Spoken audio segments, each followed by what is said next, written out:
명절 잘 보내셨습니까? 아멘. 예. 지난주 인사는 명절 잘 보내세요. 근데 이번 주 인사는 명절 잘 보내셨나요? 하는 인사입니다. 오늘 교회 나오지 못하고 가정에서 예배드린 여러분 명절 잘 지내셨나요? 또 오셨지만 본당에 또 인원 제한 때문에 유아실에서 또 2층에서 예배드리신 여러분 명절 잘 지내셨나요? 우리가 명절 때 되면 문안 인사를 많이들 합니다. 물론 가까운 분에게도 하고 가족에게도 하지만 또 그동안 사랑을 입은 사람, 또 사랑하는 사람들에게 문안 인사를 많이 하죠. 이 명절 때 특별히 이제 카드 문화라든가 뭐 작은 손글씨라든가 이런 거 다 사라졌어요. 카톡. 그러니까 명절 때부터 카톡 막 계속 아침부터 울리는 거예요. 근데 저에게 있어서 명절에 카톡도 오지만은 잊을 수 없는 명절 인사하는 분이 있습니다. 한 분은 제게 오는 분이고 또 한 분은 제가 하는 분이에요. 제가 부산에서 목회할 때에 벌써 15년이 지났지만 늘 명절 때가 되면 카톡으로 또 전화로 문안 인사합니다. 이번에도 어김없이 왔어요.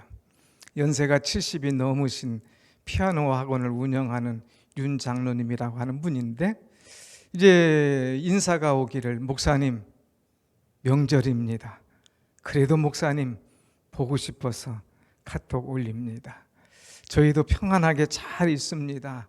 늘 목사님 같이 있던 그때가 그립습니다. 저희 가정을 사랑하시고 늘 위해서 기도해 주신 것 너무나 고맙습니다. 저는 이제 나이가 많아서 이제 피아노 학원을 사랑한 딸에게 이제 올해부터 넘기고 운전만으로 도와주고 있습니다. 또 딸 정연이는 이렇게 삽니다. 그러면서 쭉 편지를 보냅니다. 그리고 또 이제 그것이 다 안 되는지 또 전화를 한 거예요. 또 왜 전화하셨냐고. 그래도 목소리 듣고 싶어서 전화했습니다. 이 명절 때마다 꼭 이렇게 인사 주시고 소식 주시는 15년 넘도록 변함없이 해주시는 그런 장로님이 계십니다. 또 저도 명절 때마다 늘 찾아가서 인사하는 그 목사님이 한 분 있어요. 제가 전도사 때에 제일 처음 목회를 시작할 때의 목사님이신데 아버지 같은 목사님이죠. 늘 이제 지금 연세가 많으시니까 가서 인사하고 또 축복기도 받고 그러면서 늘 새 힘을 얻곤 합니다. 이 명절 때 또 새해에 우리가 인사를 하게 되는데 여러분들은 얼마나 많이 인사를 하셨나요? 아니 또 여러분은 얼마나 인사를 많이 받으셨나요? 이 명절 때 인사 참 귀하죠. 그래서 오늘 말씀의 주제를 명절이 지났으니까 부담 없도록 이 문안에 관한 말씀으로 잡았습니다. 그래서 말씀의 제목을 주 안에서 서로 문안하라. 한번 같이 합시다. 주 안에서 서로 문안하라. 사도 바울이 이 서신서를 쓰는 것이 굉장히 많았는데 그 서신서마다 강조한 것이 있는데 그 중에 하나가 뭐냐? 문안이라는 거예요. 주 안에서 사랑하는 형제 자매들에게 문안하노라. 주 안에서 어느 교회에게 문안하노라. 주 안에서 주님의 이름으로 문안을 하는 것을 보게 되지요. 오늘 본문 골로새서 4장에도 이 짧은 장 속에 문안이라고 하는 용어, 문안이라고 하는 단어가 계속 나옵니다. 사도 바울은 지금 감옥에 있습니다. 그런데 그럼에도 불구하고 그의 주변에 변함없이 그를 동역하고 그를 사랑하고 후원해주는 8명 사람들이 있어요. 그 사람들이 이제 오늘 문안 인사를 하는 것을 보게 되죠. 오늘 3가지로 볼 터인데 바울과 함께 있던 자들이 하는 문안 인사, 또 바울이 특정 지역에 전화하고 특정한 사람에게 주는 이 문안 인사, 그리고 바울이 하는 문안 인사, 이 세 가지로 한번 나눠보도록 하겠습니다. 참 어려울 때에, 힘들 때에 늘 곁에 있어서 문안한다는 것, 이거 쉬운 일이 아니죠. 만일 우리의 사업이 어렵다거나 어떤 병이 들었다거나 또 어떤 이 직장에 문제가 있거나 또 내가 영적으로 침체됐을 때에 지금 내 코가 석자인데 어떻게 제가 문안을 하겠습니까? 할 줄 모르지만 이 바울 곁에 있는 사람들은 참 어려운 형편임에도 불구하고 늘 주의 사랑으로 주의 이름으로 문안했다고 하는 것입니다. 여러분, 제가 이렇게 살다 보면 종종 생각지도 않은 사람이 이 문안을 올릴 때가 있습니다. 평소에 자주 만나고 또 기회가 있으면 뭐 전화도 하고 식사도 같이 하고 교제하는 사람이 문안하고 어떤 부탁을 한다면 그것은 틀림없이 이루어지죠. 그런데 전혀 소식이 없던 사람, 근데 갑자기 문안을 하는 거예요. 어떤 부탁을 하는 거예요. 심지어는 돈 얘기를 하는 거예요. 그러면서 온라인 번호까지 친절하게 적어 보낸 사람이 있어요. 그분에게 어떻게 해야 될까요? 자, 우리가 신앙생활도 마찬가지예요. 하나님과 나와의 관계를 우리는 확실하게 해야 돼요. 이제 여러분들이 오늘 주일날 교회 오지 않습니까? 아, 주님 저 왔습니다 하고 인사하죠. 주님, 저 주님 사랑합니다. 정말 주의 이름을 높이길 원해서 왔습니다. 그렇게 늘 주님과 교제하고 주님과 함께 은혜의 생활을 이루어가는데 어떤 날 힘들어요. 너무나 긴박한 기도 제목이 있어요. 그럼 주님, 저 오늘 너무 힘들거든요. 주님, 저 너무 오늘 긴박한 문제가 있어서 나왔습니다.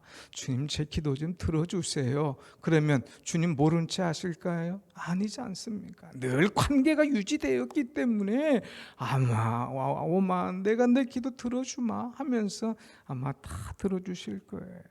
사랑하는 여러분, 이제 우리는 늘 주님과 문안하고 성도들끼리 잘 문안하고 또 더 나아가서는 이웃들과 문안하고 또 친척 형제들과 문안하면서 사랑과 교제를 잘 나누어야 됩니다. 이런 책이 있어요. 참 책 이름이 너무나 재미있는데 인사만 잘해도 먹고는 산다. 인사만 잘해도 먹고는 산다. 근데 이것이 책 제목뿐만 아니라 이것이 교회의 표어가 됐어요. 교회 표어를 해놨는데 그 표어가 뭐냐? 인사만 잘해도 먹고는 산다. 교회 표어로만 하면 될 텐데 이것을 교회 봉고차에다가 다 붙여놨어요. 교회 봉고차가 뭐 근 10대가 되는데 거기다가 이제 뭐 이 아름다운 슬로건을 다 적어놓으면 사람들이 교회도 보고 저 교회구나 할 텐데 교회 이 표어를 갖다 옆에다 자동차에다 다 붙여놓은 거예요. 인사만 잘해도 먹고는 산다. 그러니까 최초에 이 운전하는 전도사님 사역자들이 창피한 거예요. 아니 인사만 잘해도 먹고는 산다. 이 표가 이 도대체 뭐냐 이거예요. 근데 목사님 붙이라고 그러고 운행하라고 그러고 처음에는 창피했어요. 사람들도 야, 저 표가 진짜 재밌네. 인사만 해도 먹고는 산다. 그거 뭐냐? 그러다가 정말 인사만 잘하는 교회, 정말 칭찬과 사랑이 있는 교회, 사람들이 인정해 주는 거예요. 그래서 사람들이 막 몰려들기 시작하는 거예요. 그 교회가 어느 교회냐? 동탄 시온 교회라고 하는 거예요. 그래서 이 교회는 1919년 보니까 전교인 새벽기도 하면서 2,000명씩 새벽기로 나오고 갈 때 여러분 꼭 인사하십시오. 우리 교우들뿐만 아니라 만나는 동네 사람 누구를 만나든 인사를 하십시오. 그것이 전도입니다. 그러면서 인사만 잘해도 먹고 산다. 인사만 잘해도 교회는 부흥한다. 인사만 잘해도 전도는 저절로 된다. 근데 여러분 이것이 틀린 말이 아니에요. 요즘 사람들 인사하는 거 봤어요? 잘 안 하잖아요. 더군다나 마스크까지 딱 썼으니 뭐 더 잘 됐죠. 막 딱 입 다물고 인사도 안 하고 본척만 척하고. 제가 한 번씩 1층에 이제 우리 병원이 있지 않습니까? 요즘 이제 코로나 이제 주사 때문에 많이 맞으러 오면 가서 인사를 해요. 아유, 안녕하십니까 하고 인사하고, 젊은 사람들한테 머리를 굽숙이 숙여서 인사하면 좀 쇳머리가 인사하면 일어나든지 받든지 해야 되잖아요. 그런데 이상한 눈으로 바라봐요. 저분이 누군가, 왜 나에게 인사하나. 대꾸도 안 해요. 쳐다보지도 않아요. 딴 점 피워요. 오히려 인사한 사람이 머쓱하게 만드는 그런 사람들이 주변에 많이 있는 것을 보게 됩니다. 그럼 일부러 또 가서 안녕하십니까? 안녕하시냐고요? 그러면 그때서 어쩔 수 없이 예, 인사하죠. 사랑하는 여러분, 인사. 그래서 이분은 책을 통해서 이제 하 목사님이라는 분이 쓰셨는데, 이 하근수 목사님 인사하면서 이 인사는 관심이다. 인사는 나눔이다. 인사는 사랑이다. 인사는 축복이다. 인사는 복음이다. 인사는 전도다. 찌푸리면서 전도해봐요. 그거 소용없잖아요. 근데 인사만 잘해도 저분 누굴까? 누가 저렇게 인사를 잘할까? 다 관심 있는 거예요. 오늘 그래서 이 인사, 그 문안에 관한 이 말씀을 드리려고 합니다. 사도 바울은 문안, 인사를 잘했어요. 그러면 우리가 이 문안을 어떻게 해야 될까? 어떻게 하는 것이 성경적으로 문안을 잘하는 것일까 하는 것을 오늘 말씀을 통하여서 우리는 얻을 수가 있습니다. 첫째는 우리는 문안할 때 무엇보다도 기도로 문안을 해야 됩니다. 기도로. 자, 여러분 한번 13절, 12절 말씀을 한번 다 같이 보십시다. 12절 시작. 그리스도 예수의 종인 너희에게서 온 에바브라가 너희에게 문안하느니라. 그가 항상 너희를 위하여 애써 기도하여 너희로 하나님의 모든 뜻 가운데서 완전하고 확신 있게 서기를 구하나니. 자, 이 골로새서는 어떻게 쓰여진 편지냐면 에바브라라는 사람이 사도 바울을 찾아왔습니다. 그래서 왜 찾아왔느냐 하면은 사도 바울이 에베소 두란노 서원에서 말씀을 가르치며 복음을 전할 때에 에바브라라는 사람이 거기서 은혜를 받았어요. 그리고 그 은혜 받은 것으로 끝나는 것이 아니라 자기의 고향 골로새에 들어가서 거기서 복음을 전하고 거기서 교회를 세웠습니다. 그런데 이 골로새의 교회를 세울 뿐만 아니라 이 근처에 있는 라오디게아 또 히아라볼리 여기에 교회를 또한 세웠습니다. 그런데 한 번은 이 골로새 지방에 큰 지진이 났어요. 그런데 사람들이 다 피해서 다른 데로 이주하지 않습니까? 이런 지진이나 이런 막 어려운 일이 닥치면 그냥 그 사람들이 모이고 또 활개치는 것들이 있어요. 그게 뭐냐? 이단이라고 하는 거예요. 그래서 이단이 막 활개를 치면서 사람들의 신앙을 막 흔들고 있습니다. 이때에 이제 이 에바브라가 바울을 찾아왔어요. 로마의 옷까지 와서 바울 선생님, 우리 골로새 교회를 위해서 기도해 주세요. 은혜 가운데 교회를 건축하고 성장했지만은 지진으로 인하여서 교회가 흔들리고 있습니다. 저들의 영성이 흔들리고 있습니다. 더 나아가서 이단이 와서 저들의 신앙을 자꾸 혼돈하게 하고 흔들고 어쩔 줄 모르고 있습니다. 기도해 주십시오 하고 기도하기를 간절히 원했습니다. 그래서 이 바울과 에바브라가 함께 기도하는 거예요. 그러면서 바울이 에바브라를 통하여서 들었던 소식을 골로새 교회에 전해주는 거예요. 그래서 편지를 씁니다. 이 예수 그리스도의 종 에바브라가 너희에게 전하노라. 너희에게로부터 온 에바브라가 너희에게 문안하느니라. 그러면서 에바브라의 문안 인사를 하고 있는데, 에바브라는 어떤 사람이냐? 내가 가만히 보니까 이 에바브라는 오늘 여기 표현했지만 항상 너희를 위하여 애써 기도하여. 엘바브라는 기도하는 사람이다 이거예요. 그러면서 기도하는 마음으로 너에게 오늘 무난하느니라. 근데 에바브라는 기도할 때에 항상 너희를 위하여 기도한다 그랬어요. 어느 때만 아니에요. 아니면 급할 때만 아니에요. 항상 너희를 위하여 기도한다. 교회를 세울 때의 마음으로, 간절한 마음으로 항상 너희를 위하여, 자신을 위하여가 아니라 너희를 위하여 기도한다. 그런데 그 기도의 목적이 뭐냐? 제일 밑에 보면 완전하고 확신 있게 서기를 구하나니. 이제 이 골로새에 있는 성도들이 흔들리지 말고 하나님의 뜻 안에서 완전하고 확신 있는 신앙이 되기를 위하여서 기도한다 그랬어요. 그래서 완전하다는 것은 성숙하다는 말이에요.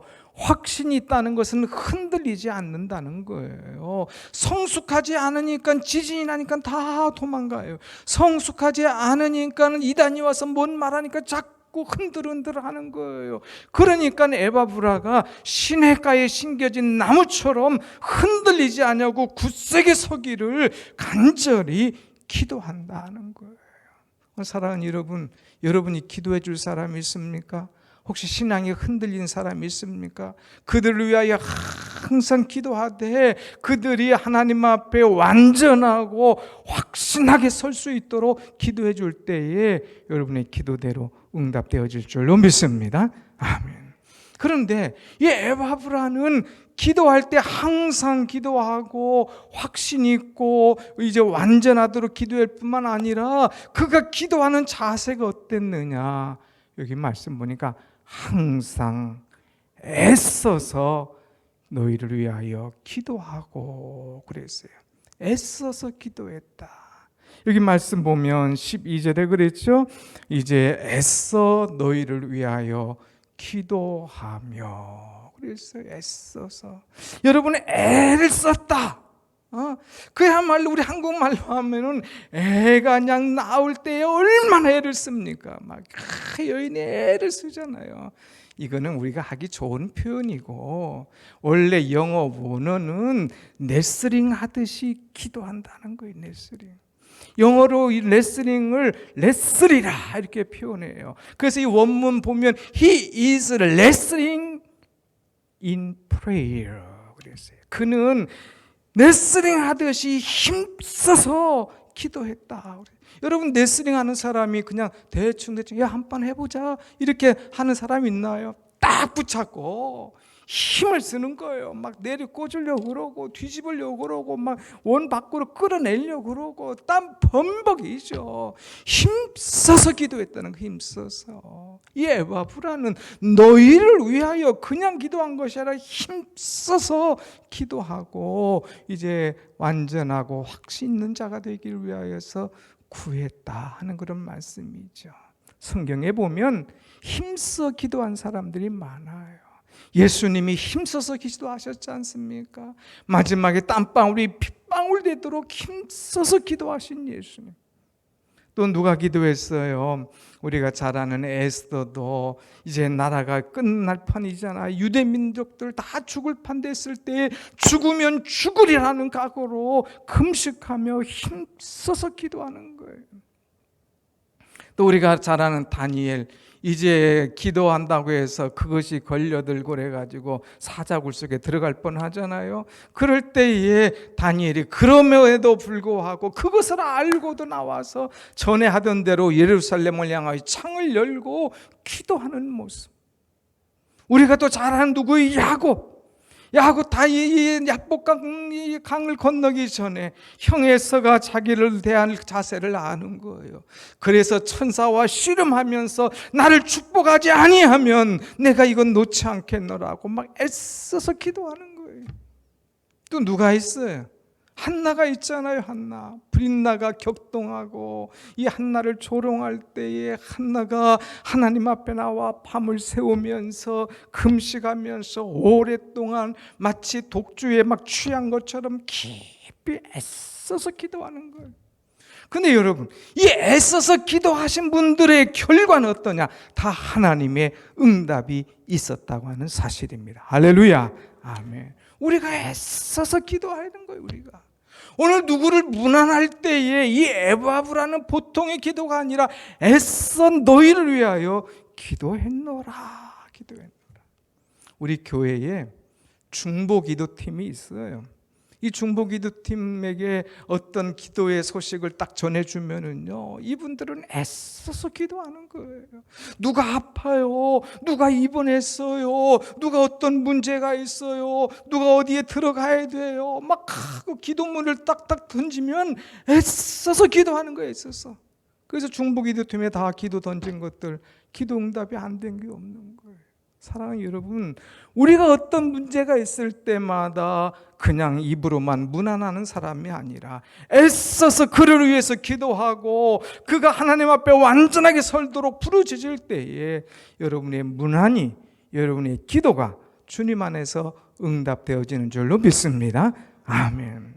두 번째는 이제 바울과 함께 있는 사람이 무난한 것이 아니라 이제 어느 장소 또 어떤 사람에게 무난을 하는 것을 보게 됩니다. 그것이 누구냐? 이제 15절 말씀을 우리가 한번 같이 봅니다. 15절 말씀 다 같이 시작. 라오디게아에 있는 형제들과 눈바와 그 여자의 집에 있는 교회에 무난하고.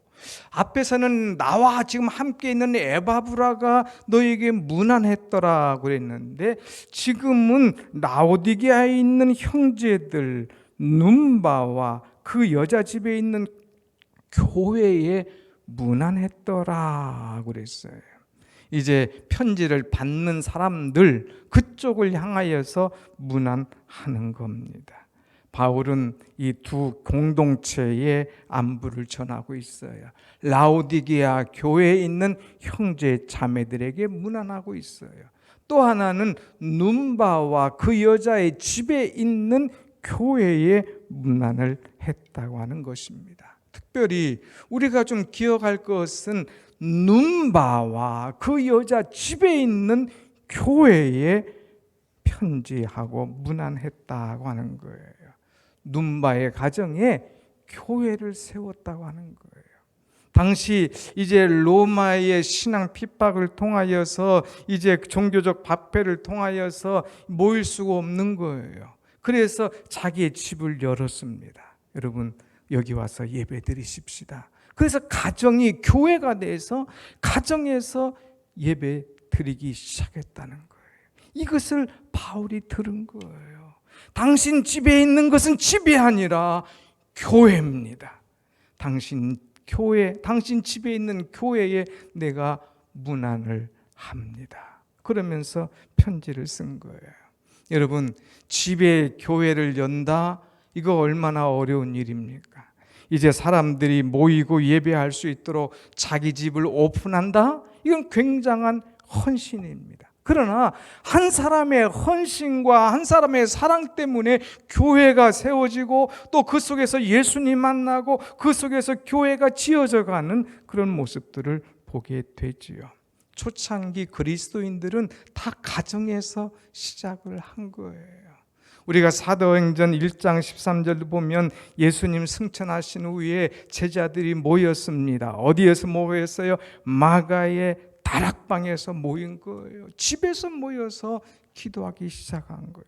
사도행전 이상형에 보면 성전에 모였던 사람들이 집에 가서 떡을 떼며 서로 교제하며 기도하기에 힘썼다 그랬습니다. 그래서 바울은 룸바의 가정처럼 이제 이 집을 가정을 교회로 내어준 집에게 누구누구의 집에 문안하며 이렇게 기록을 하는 것을 보게 되죠. 로마에서 보면 브리스길라와 아굴라가 자기 가정을 내놓았잖아요. 그러니까 브리스길라와 아굴 집에 있는 교회에 문안하며 그랬어요. 또 빌레몬도 부자였어요. 빌레몬도 자기의 가정을 내놓았어요. 그러니까 빌레몬의 교회인에 문안하며 하면서 편지한 것을 보게 됩니다. 사랑하는 여러분, 우린 정말 어려운 일이 있을 때에, 정말 우리 집에서 꼭 모여야 될 때 내 가정을 오픈할 수가 있느냐 이거예요. 여기 눈바라고 하는 여인은 자기 집을 오픈을 했어요. 자기의 사업장을 오픈을 했어요. 루디아란 여인은 이제 강청에서 자기 집에 머물게 하면서 기도처, 예배처가 되게 했다고 하는 사실입니다. 오늘 이 땅에 보면 교회가 없어서, 또 교회에 갈 수가 없어서, 또 어떤 상황으로 모일 수가 없어서 가정에서 예배드리는 곳이 많아요. 오늘 영상을 보는 여러분의 가정도 그렇지 않습니까? 그러나 말은 가정이지만 사실은 그것도 교회예요. 교회, 가정 교회. 또 이제 해외 나가 보면 가정에서 모인 데 많아요. 저희 아들도 가서 보니까 개척을 했는데 이제 모일 수가 없으니까 가정에서 모이더라고요.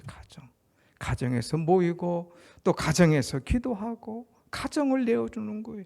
여성이 가정을 내어놓는다, 이거 보통 일이 아니잖아요. 다 청소해야지, 정리해야지, 화장실부터 마당까지 다 내놓아야 되니까. 그러나 주님의 마음으로, 주님의 사랑으로 이것을 내어놓더라 이거예요. 오늘 여러분, 이렇게 눈바가 가정집을 내놓은 것, 이 사도 바울이 그것을 알기에 알아주고 인정하면서 문안했더라고 하는 거예요. 여러분, 주를 위해서 수고하는 사람들 보면 그를 알아주고 인정하면서 문안하세요. 하나님, 이 사람이 정말 주를 위해서 이렇게 헌신합니다.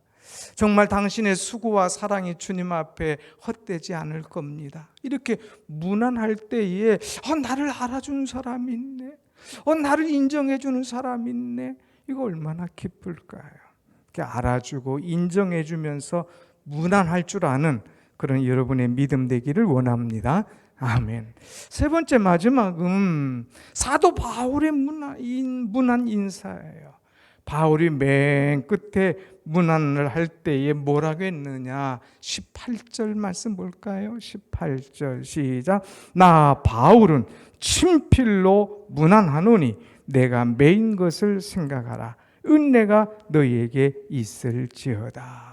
여기 보면 세 가지예요. 친필로 했다고 그랬어요. 대필 아니에요. 친필로 했다. 그 다음에 나의 매인 것을 생각하라. 지금 옥중에 있는데 나를 좀 불쌍히 여겨달라, 내가 빨리 나갈 수 있도록 기도해달라, 이런 말이 아니라 내가 주를 위해서 이렇게 매여 있는데 여러분도 끝까지 신앙을 잘 지키고 신앙을 이제 잘 견디면서 주의 길을 함께 걸어가자, 이렇게 같이 동요하는 거예요. 그 다음에 중요한 것이 뭐냐? 은혜가 너희에게 있을지어다. 내가 너희에게 문안하노니 은혜가 너희에게 있을지어다. 은혜로 매듭지으라 이거예요. 여러분, 문안할 때, 우리 크리스찬들이 문안할 때 꼭 빠져서는 안 될 것이 은혜라고 하는 거예요. 은혜. 당신의 가정에 은혜가 임하기를 원합니다.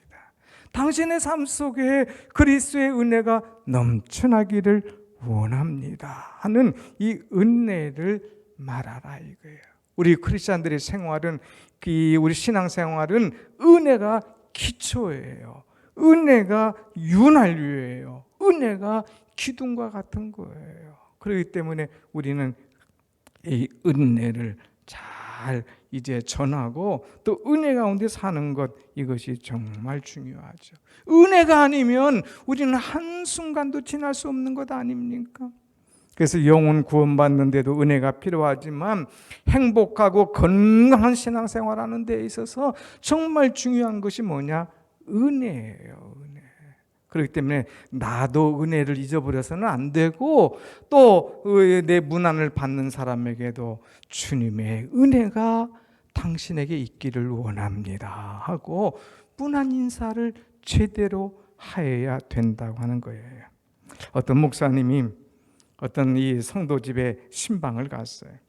근데 집에 가니까 집이 참 좋아 보였어요.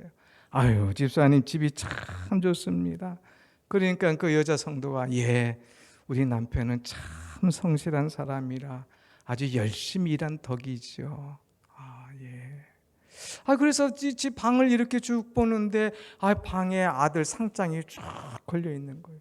아유, 아들 상장이 많네요. 참 똑똑한가 보죠. 예, 다 제 아빠를 닮아서 그렇게 똑똑하답니다.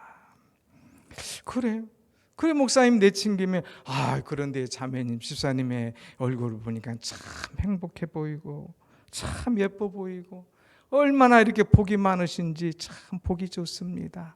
그러니까 인물이야 다 부모님 잘 만난 덕이죠. 그렇게 또 이렇게 대답을 하더래요. 그러면서 목사님 이제 이리 와서 앉으십시오. 그러면서 다과를 준비하고 온 거예요. 그 다과가 왔으니까 목사님 기도해야 되잖아요. 근데 일차지 기도도 안 하고 음식에 손을 안 대는 거예요. 그러니까 이 집사님이 뭔가 좀 이상하다. 목사님, 제가 이제 안절부절하는 이 집사님 보면서 목사님 넌지시 다시 말했다 그럽니다. 목사는요, 특별히 성도는요, 음식을 먹고 사는 것이 아니라 하나님의 은혜를 먹고 산답니다. 하나님의 은혜를 먹고 사는 줄 아세요. 그러니까 이 사람이 깜짝 놀라서 제가 다시 한번 물어볼 테니까 이번엔 대답 좀 잘해 보세요. 그러면서 다시 똑같은 질문하는 거예요. 이 집이 참 멋있네요. 그러니까 이분이 얼른 차리고 다 하나님의 은혜지요. 아들 참 공부 잘했는가 보네. 그러니까 다 하나님의 은혜죠. 집사님 참 행복해 보이고 참 아름답습니다. 다 하나님의 은혜지요. 그러니까 목사님이 박수를 쳤습니다. 바로 그겁니다. 하나님의 은혜입니다. 하나님을 자랑하며 하나님의 은혜 속에서 평생 사시기를 축복합니다. 그러면서 축복했다고 하는 이야기입니다. 사랑하는 여러분, 은혜를 알면 겸손해지는 거예요. 은혜를 알면 기도가 저절로 나오는 거예요. 은혜를 알면 찬송하게 되는 거예요. 은혜를 알면 그 사람은 행복해지는 거예요. 우리는 은혜, 우리 찬송하잖아요. 한량 없는 은혜, 갚을 길 없는 은혜, 내 삶을 해워 사는 하나님의 은혜. 모든 것, 갚을 수가 없는 내 삶을 에워싸는 이 모든 것이 뭐냐? 하나님의 은혜라 이거예요. 은혜.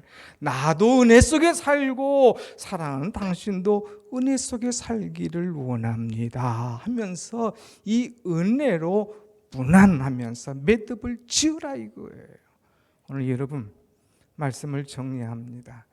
우리가 혹시 무난하지 못했다면 이제부터라도 무난할 때에 특별히 기도함으로 무난하고 또 알아주고 인정하면서 무난하고 특별히 하나님의 은혜로 무난할 때에 모든 무난이 완전해지고 행복해지고 기쁨 충만해질 줄로 믿습니다. 아멘. 기도하겠습니다.